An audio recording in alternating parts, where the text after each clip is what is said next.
Good evening. We are so pleased, as Philip said, to be here. But it keeps going through my mind. The subject tonight is resistance, which is kind of the opposite, really, of love.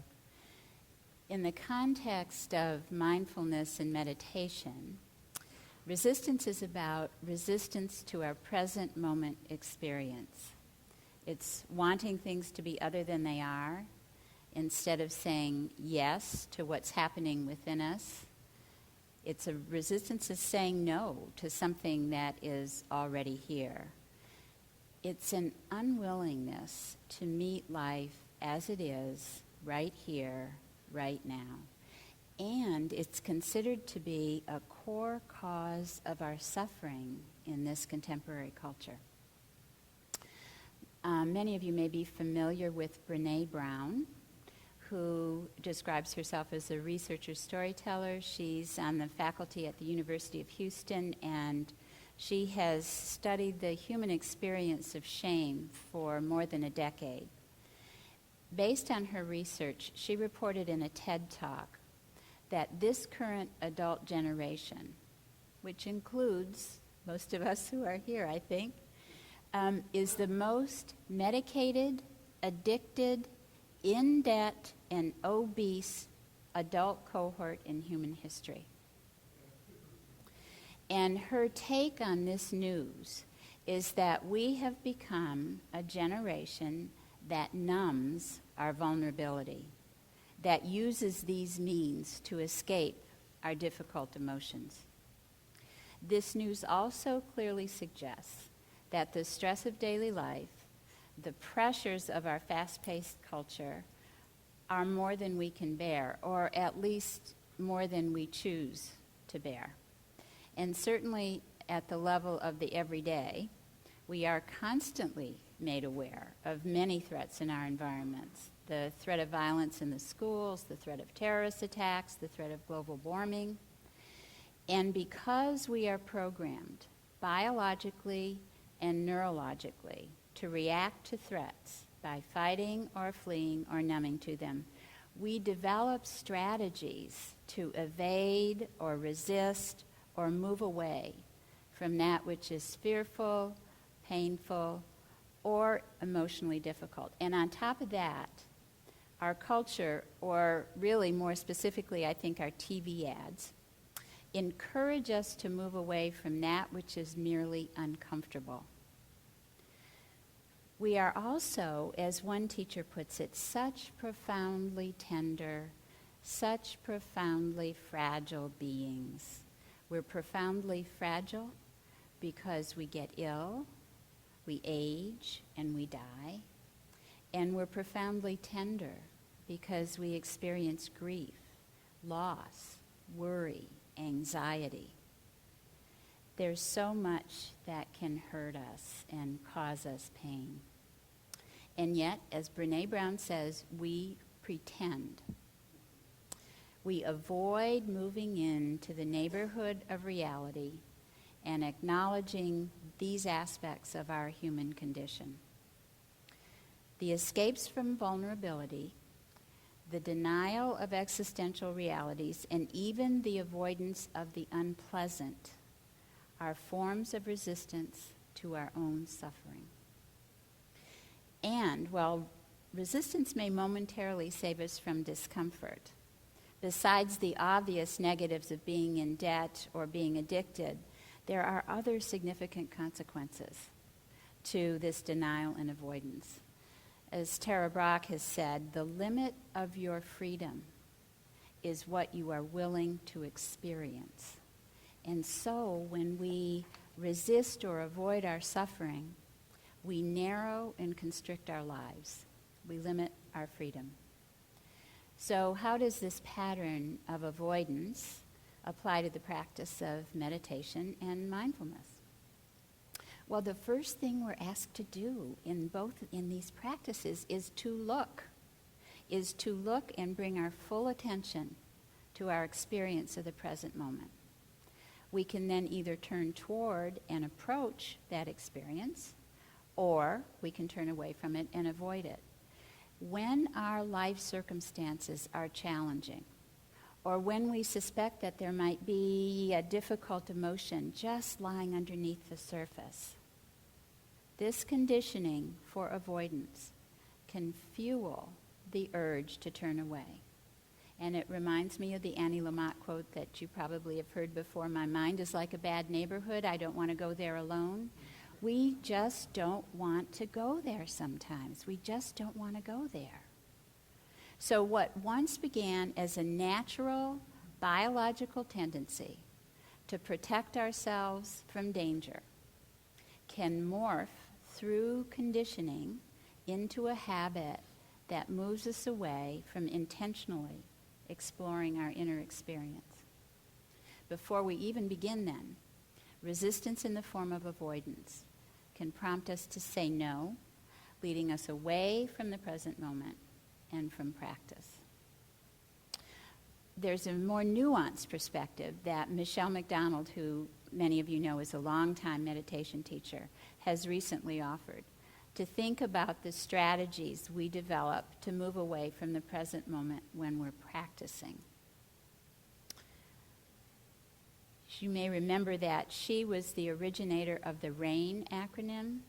And the RAIN process, the recognize, allow, investigate, and non-identification, is a sort of skillful means that we can use when we're stuck, when we come up against a knot of thought or a very stuck place in our meditation. We can use this process of recognizing, allowing, investigating to help us untangle that knot. Well, she recently has come up with the opposites to R, A, I, and N. And she has called them D, R, O, and P. So we now have brain drop. So in this system, these are the D, R, O, and P are the opposites of R, A, I, and N. And so in this system, if R represents recognition or acknowledgement or admitting to our present moment experience, then she calls the opposite of that D, denial or distractedness or self-deception. If A is allowing or accepting or opening to the experience, then the opposite is R, resisting, rejecting, repressing.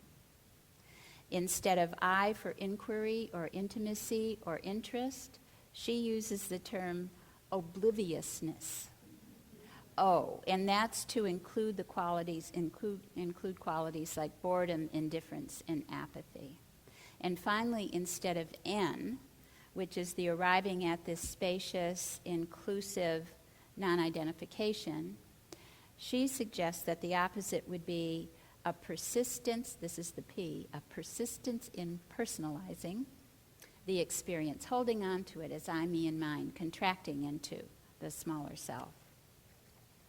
So while she categorizes these opposites of RAIN, the D, the R, the O, and P, as resistance, she also notes that each of these actions is a form of defense, developed from that very same natural built-in tendencies to shield ourselves against our human vulnerabilities and fragility. So think about this. What are some of the first things that happen when we sit down to practice and get silent? We sort of become, our defenses relax a little bit, and we let go of some of the external distractions, and we step into our internal life. And voila, all kinds of uncomfortable things can happen. We notice the pain in our shoulders, or we remember the argument. I think I'm just losing that. We remember the argument we had just before we left the house, or we start worrying about our kids, or we start worrying about money, or we're attacked by this onslaught of negative judgments. And we can never be sure from one sit to the next what kind of discomfort is going to greet us. And so we add the unpleasantness of the uncertainty factor to all of that.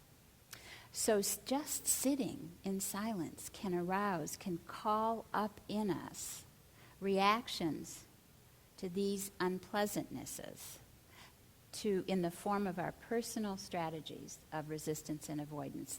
the form of our personal defenses against discomfort. So I invite you to take a moment now for a brief reflection.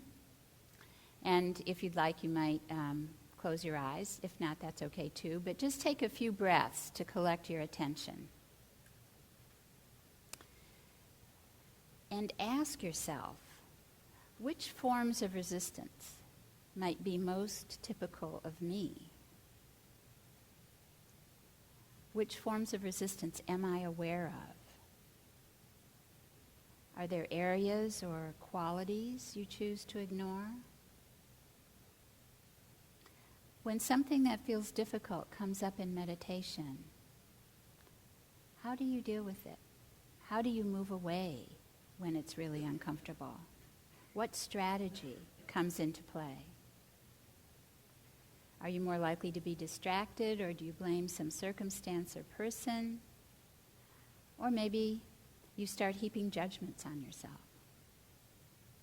Just take a moment. Think about drop, denial, rejection, obliviousness, personalizing. We all have at least one, if not two or three, of these strategies. So, I invite you back. So what are we to do with these? Built-in, often highly conditioned protective habits that interfere, first of all, with our intention sometimes, and then with the follow-through to sit, and then with the ability to stay once we are sitting. One of the things that's so cool, I think, about mindfulness and meditation and about the insight meditation that we practice is that it does invite us to turn toward these resistances.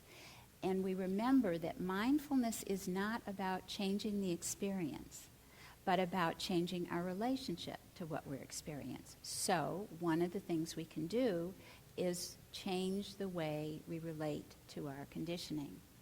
And one teacher has suggested 3 things that we might consider in changing that relationship. And the first is we can change it with forgiveness.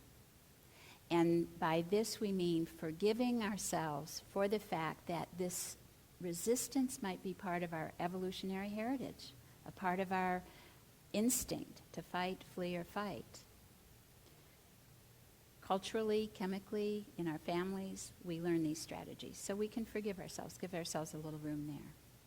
The second way we might change our relationship to our resistances is to bring curiosity and interest to them, to ask the mindfulness questions. What is happening right now? What is this that's here? How can I know it? Moving past the pretending in this way to seeing what is. So, curiosity and interest, forgiveness. And the third way is to bring a quality of heart to our resistance, to meet it with a friendliness or a kindness, and not judge ourselves for whatever strategies we have created or have been created over time. So, I want to give you an example, share an example with you of resistance from my own personal experience and how these practices have helped change my relationship to this particular experience. I grew up in a family where the prevailing worldview was one of scarcity. My parents had each experienced a lot of hardship in their childhoods, and they often had to make do just to get by. Neither one of them ever had very much. And then they lived through the Depression, so that their sense of not much was reduced to even less than that. So it's not surprising that in the household I grew up in, money was always an issue, but it was mostly veiled. I learned early on that if I wanted anything, like a new pair of shoes like all my friends were getting, I had to go secretly to talk about it with my mother. And then if I got those shoes, I had to hide them from my father.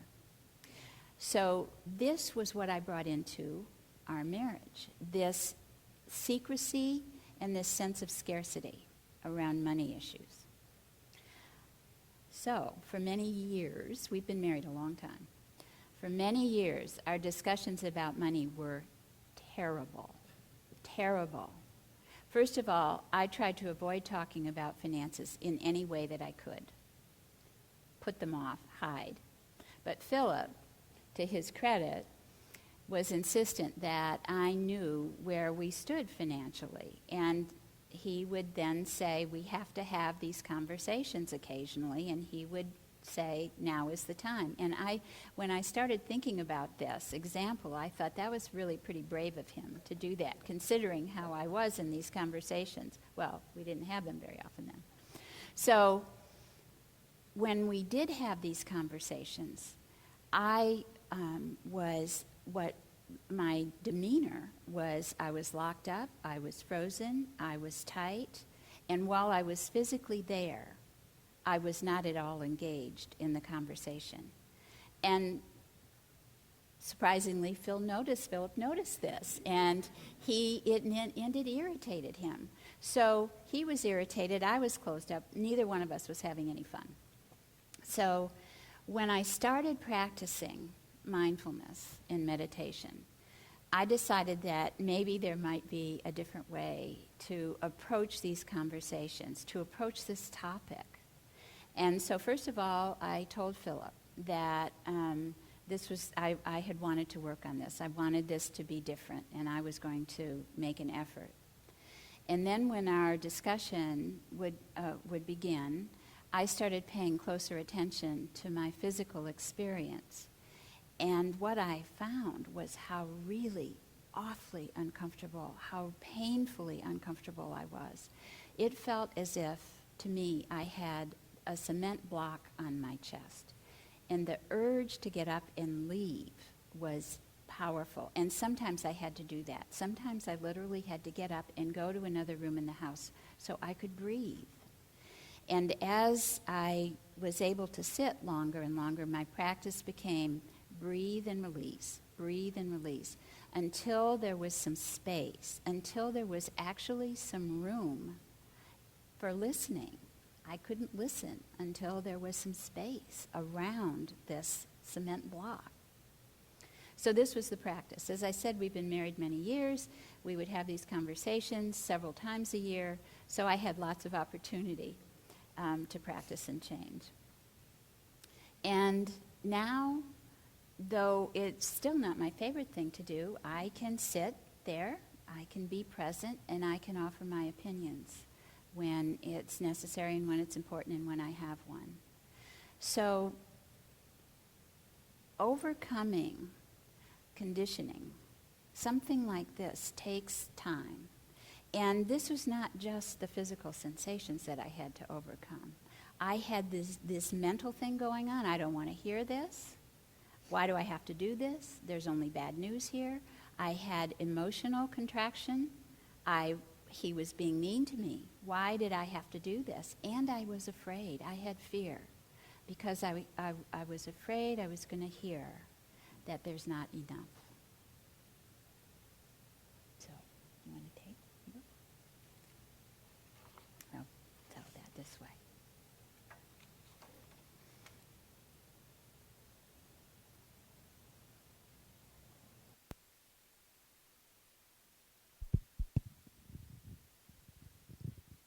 So Kay has described how she used mindfulness and meditation to change her relationship to this resistance about the financial conversations and to create some space in which she could invoke forgiveness, curiosity, and some kindness. And using all of that, she took responsibility for her role in these conversations in a way that she had not previously been able to. And it did make a big change. So I'd like to take some time here and explore in a little bit more depth what underlies these resistances that we have as human beings.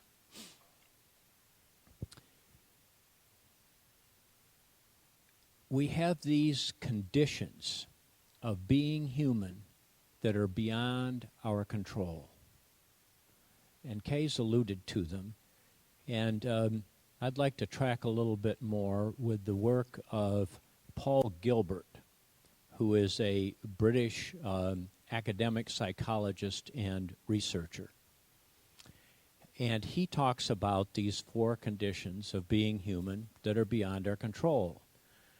And the first one is, of course, how our brains and nervous systems have evolved, how highly sensitive, hair trigger we are to threats, and to the fact that this nervous system that is so sensitive to threats is in fact primitive in the sense that it does not easily discern between a threat of being out on the highway and another vehicle about to run us off the road and somebody saying, I'd like to have a financial conversation. I mean, we just think about all the times in our lives when somebody has said something to us and we've had a very strong reaction to it. And upon reflection, we realize we either didn't need to react at all or our reaction was way disproportionate to whatever the threat was. But that's how the system works. And when we have those threats, our reactivity is to either separate from it, flee, or to stabilize it, fight it, get it under control. Now, of course, we are also wired for connecting and caring. And over time, our wiring for caring and connecting is in fact what has won out. And the simple way for me to understand that reality is that if it weren't true, we wouldn't all be sitting here. We would have, right now, we would have killed ourselves off tens of thousands of years ago. But at the margin, we have this hair trigger. And so we are very alert to threats. The second condition of being human that's beyond our control is our genetic composition. Now, I suspect that there might be 2 or 3 people in here who figured out how to choose their parents and get the genetic makeup that they wanted. But for the rest of us, we're kind of stuck with what we've got. And it has a big influence on how we are and how we take in life. The third ingredient is this conditioning that happens in our lives, especially in our youth, where we are in this position of when there's a threat, the fight option is not meaningful, the flight option is not meaningful, and so a lot of stuff gets frozen into the nervous system. And when we combine that with the hair trigger quality of the nervous system, each of us has what I call our own little unique portfolio of experiences in which, when we are triggered, we have an outsized response. And we all have them. Some more, some less, and each is unique. The fourth condition of being human that's beyond our control are the social and cultural norms. Whether it's the norms from our families or community norms, regional, national norms, and cultural norms, all of those ingredients have a big effect on us. So let's look a little bit more closely at each of these 4 conditions of being human with respect to Kay's resistance to participating in financial conversations. This first basic urge to protect ourselves and to perceive threats is going to put most any of us, unless we are shockingly wealthy and have always been that way, into a place where if there's a financial conversation, there's some kind of worry or concern. I mean, the well-being of our finances has a big impact on our overall well-being. And so we're going to be sensitive to it. Any of us would be. So there's that underlying baseline kind of sensitivity on the negative side to the financial conversation. As mindfulness teacher and neuropsychologist Rick Hansen, who wrote Buddha's Brain and Hardwired for Happiness, puts it, our brains are Velcro for the negative and Teflon for the positive. That's how it is. So then we come to genetic makeup. A big part of Kay's genetic makeup is that she's an introvert. She doesn't like being out there having all these conversations all the time. Doesn't particularly suit her. And she's very non-confrontational. So that's another ingredient that is going to draw her back from the financial conversation. And then we come to the conditioning of the scarcity.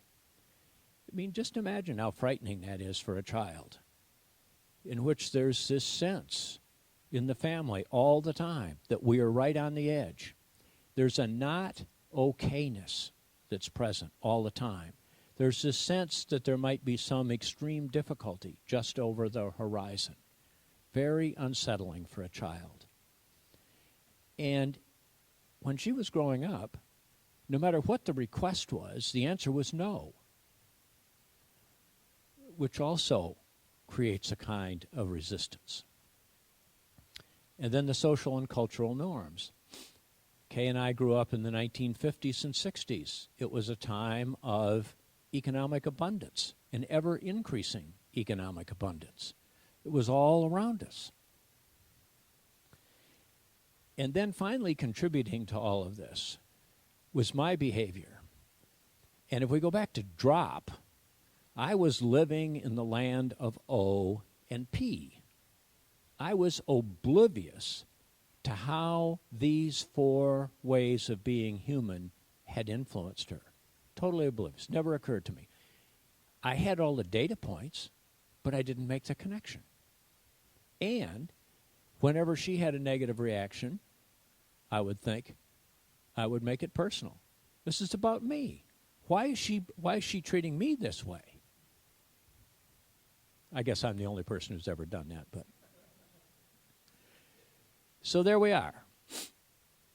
And Kay has very generously put herself in the spotlight here for the benefit of each of us, so we can begin to gain some insight into how our conditioning, our atypical sensitivity to another person, to a circumstance, can really trigger us.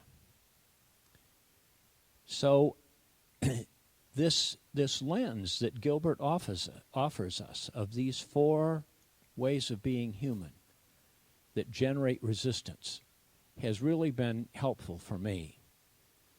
And after I first read about it and thought about it a little bit, the next thing that came up for me was this line from singer, songwriter, poet, and meditation practitioner Leonard Cohen.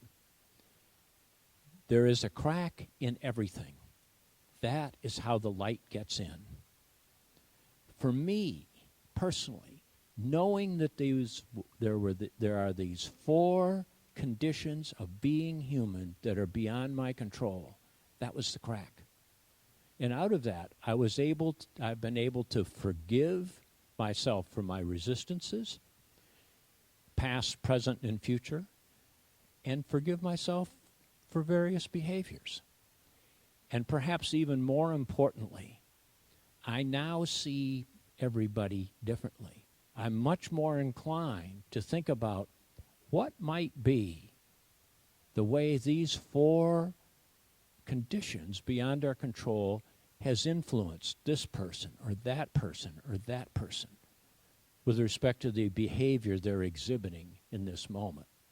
And when I do that, there's a softening. There's a shift. So that has really been helpful. So the full line that Gilbert uses is the following.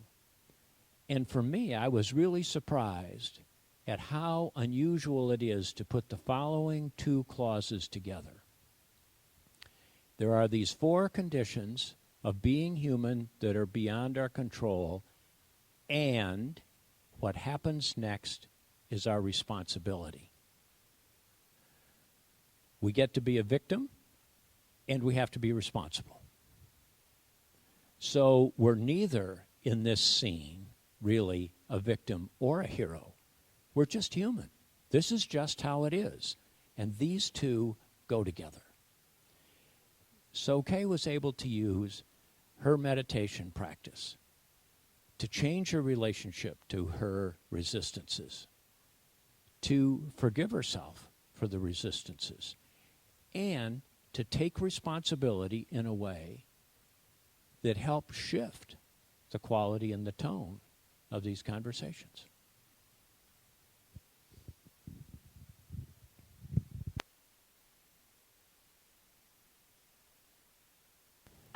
I also want to go back to those three ways of relating to our conditioning, just to say a couple things about my experience in this. And the forgiveness really made a difference to me in forgiving myself for my unskillfulness. I was so unskillful, but understanding that this was a part of what I, in a sense, inherited made a difference. And it also made me more willing to try to change what was happening. So I could offer myself a bit of grace with that. With respect to being curious and interested, one of the things the practice had taught me by this time was that turning toward the difficult could relieve the difficulty. And so I had by that time developed some trust in the process, some trust in my meditation, knowing that in the past uncomfortable things had come up and they had vanished at the same time. They had gone through. And so I had some trust that this process could work, could make a difference. And finally, bringing kindness to my circumstance partly meant including Philip. A lot of times, I think many of you know, that this is hard work to do alone. And it's really helpful sometimes to have someone else there by your side, whether it's a friend, whether it's a companion, whether it's a therapist. Sometimes we need that extra presence to make this work okay. And also what was really important to me is that I set my own pace in this process. I did not allow myself to be pushed to go faster than I thought. I had an aspiration and not a deadline. And I think that that's really important. So the result for me is now we can have these conversations. I don't look sour when we have them. I also know that I could stand this discomfort and move through it, so that I was stronger in that sense than I thought I was.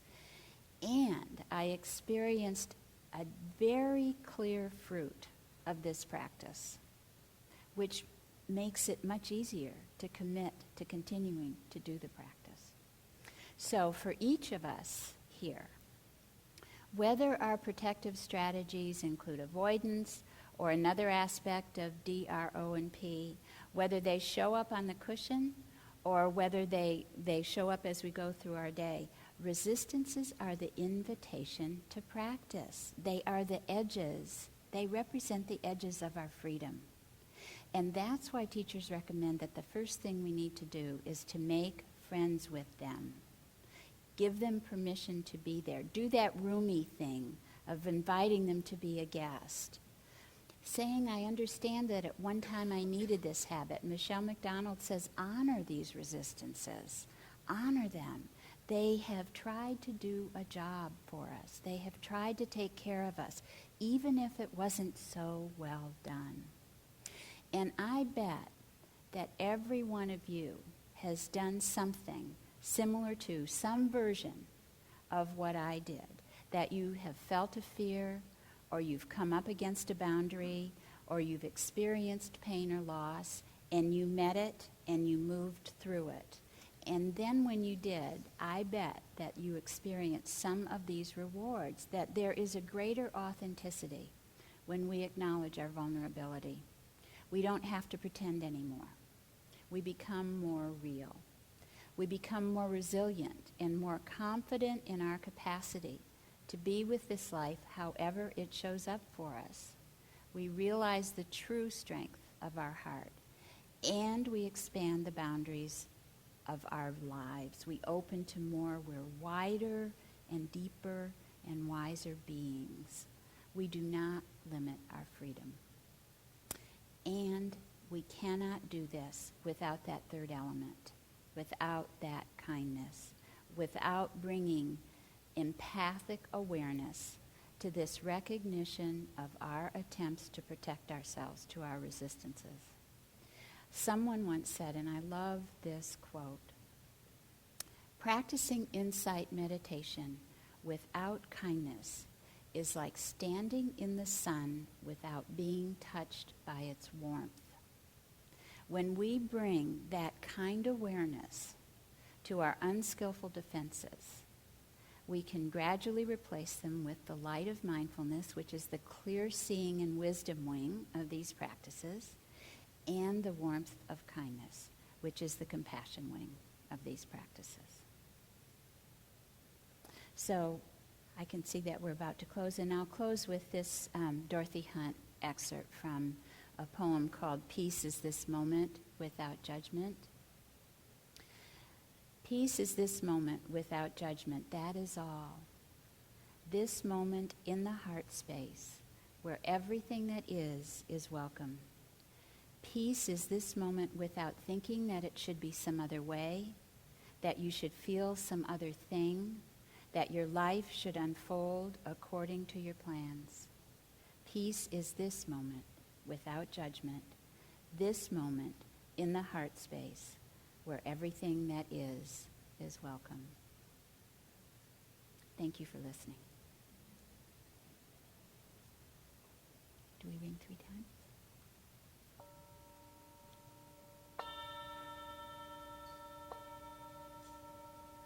Thank you.